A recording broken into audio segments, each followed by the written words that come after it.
I had a conversation with an actor yesterday on the show that I work on, and I was telling her a storyline that was coming up for her character, and she said, well, that contradicts something that was said to me 3 years ago. It seems to me like you're making this up as you go along. Do you ever get that kind of get that kind of reaction?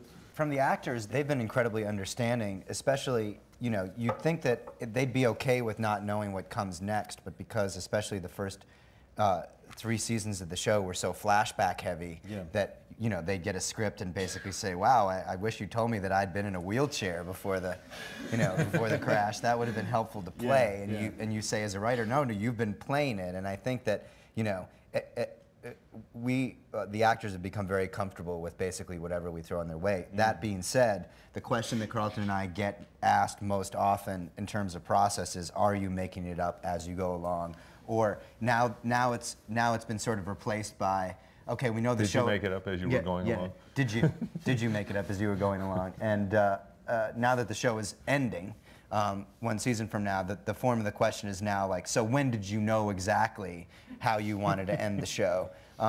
We talked a lot about the ending of the show that we wanted to do in the early years, but until the middle of the 3rd season, ABC refused to agree to end the show. They just because it was successful, they just wanted to keep going and going. So we had to switch out of the modality of thinking of working towards an end point and enter into the modality of, what can we do this week? So, you know, Carlton often says, and I will now plagiarize him, in the first 6 episodes of the 3rd series, we locked our characters up in cages, because literally there was, you know, we were locked up in cages in terms of moving the plot forwards.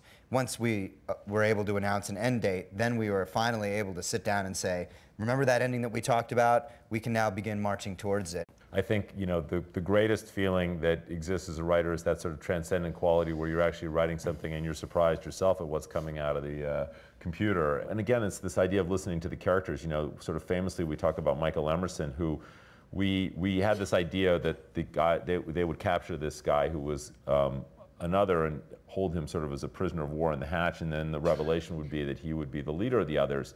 But we sort of allowed ourselves a back door in this idea, as we often do, which is, if we cast this actor and he's not particularly interesting, then we'll just have this guy be another who they captured, and then they'll let him go.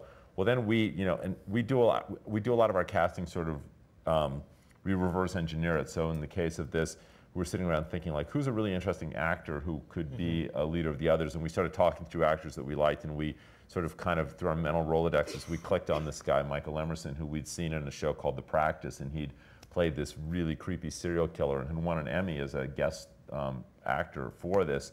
We're like, what about Michael Emerson? So we track him down, we find him, we get his cell phone, we call him. He's on the slushy streets of New York, and we say, hey, you want to come to Hawaii and do 3 episodes of Lost? He's like, yes, very much.